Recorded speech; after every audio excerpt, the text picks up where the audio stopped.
All right, so ladies and gentlemen, what we have here is negative 3x plus 2y equals 8. And then we have the other one, x plus 2y equals 8. So what we're going to do is we're going to graph the system of inequalities, or equations, and we are going to identify the solution. Now, there's different types of solutions. So to identify, what we need to do is basically we just need to graph both of these. So when you guys are doing a problem like this, all I want you to do, you guys already did an assignment of graphing. So basically, what you're going to do is graph each of these individually.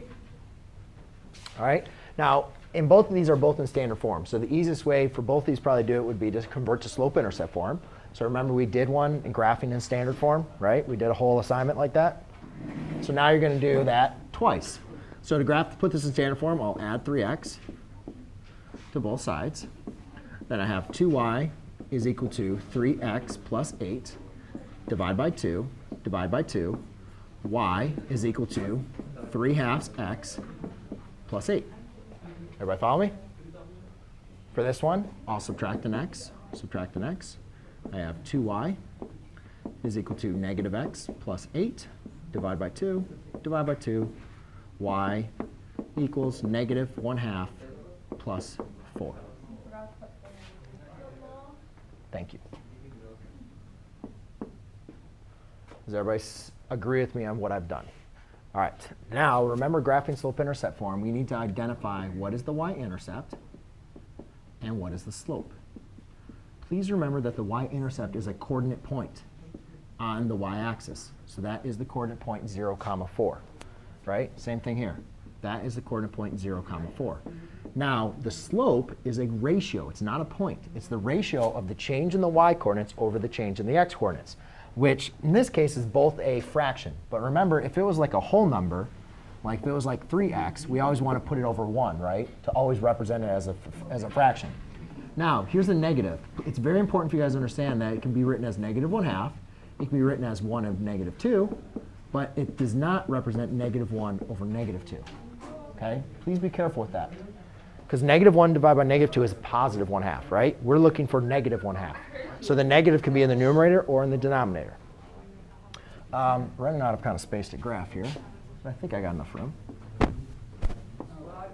So to graph these, first thing we do is and this slope is 3/2.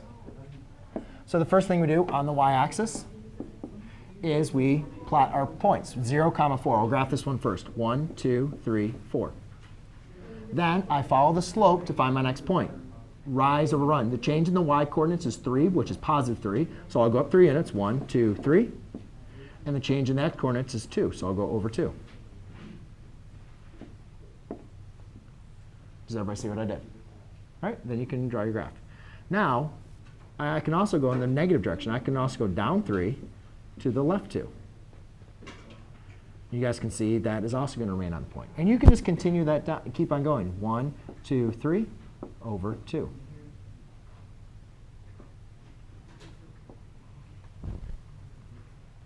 Does everybody follow me? OK. Now let's go to the next one, which is 4, negative 1/2. So now I go up to 4 again. 1, 2, 3, 4. And oops. Here, my slope is negative 1, 2. So now the change in the y-coordinates is down 1.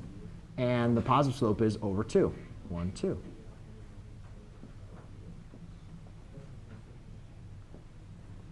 OK.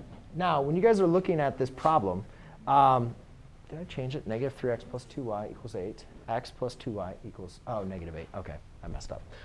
Now, so you guys look at this. You see that they intersect, right? That is the solution. So when I ask what is the solution of the system, it's where they intersect. So the coordinate point where they intersect is, where do they intersect? 0, 4. That is your what we call solution. OK? Now, the intersection is not always going to be at the coordinate. Yes, you may. It could be over here. It could be over here. It could be over here. All right? But the thing I want you guys to understand is if it intersects, then it's called consistent. So not only am I going to ask you for what is the solution point, but is it consistent or inconsistent? So if it intersects, it's consistent. OK? If it does not intersect, it's inconsistent. Now, what would be an example of two lines that do not intersect? Parallel lines. So if you have parallel lines, it's inconsistent, and there is no solution. Right? So consistent can be one solution. Now, if there's one solution, this is what we call independent. OK? So this is a consistent, independent solution, or independent system. That's what we label this as, and that's what I'm going to ask you guys to do.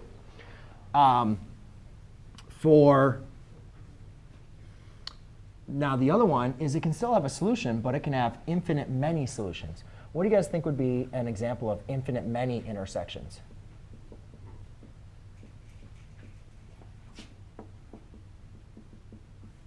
So we know if it does not intersect, that's parallel.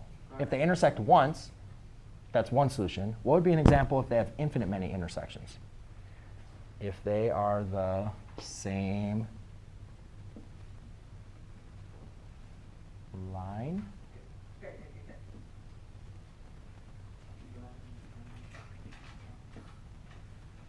So let's just pretend I graphed the same line. Let's just pretend both of these equations were the same.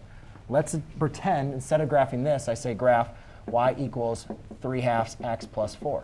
Let's say I say that's the solution, or that's the equation, and that's the equation. Well, guess what? These two equations are exactly the same, right? So they would produce the exact same line. So if they produce the exact same line, then you have infinite many solutions, because they're always going to intersect for every point, because they're the same points. They're the same line, and they're what we call dependent. So if it's one solution, it's independent. If it's infinite many, it's dependent. And if there is a solution, it's consistent. If there's not a solution, it's inconsistent. Does that make sense? So basically, guys, for this homework, all you basically need to do is graph them separately and then label what type of solution or system that they have. OK? So do you guys feel like you can take care of that for